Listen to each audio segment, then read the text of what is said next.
Narinig mo na ba ang nakakatakot at nakakalungkot na kwento ng Manila Film Center?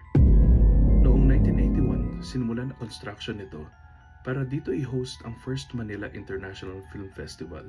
Ngunit para mangyari ang event, hinailangan nila matapos within 74 days ang construction.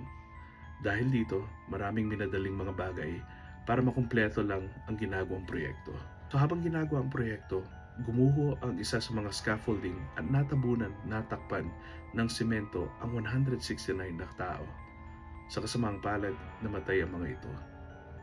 Mula noon, may mga naririnig na kakaibang tunog, sigaw ng tulong, mga yapak at malamig na hangin na dumadaan sa mga pasilyo. Sabi ng ilan, may isang misteryosong lalaki na palagi nagbabantay. Ramdam mo ang malamig na titig niya na parabang sinusubaybayan ka. At ang pinaka nakakakilabot, baka siya ang dahilan kung bakit may mga nawawala pa ring mga tao hanggang ngayon.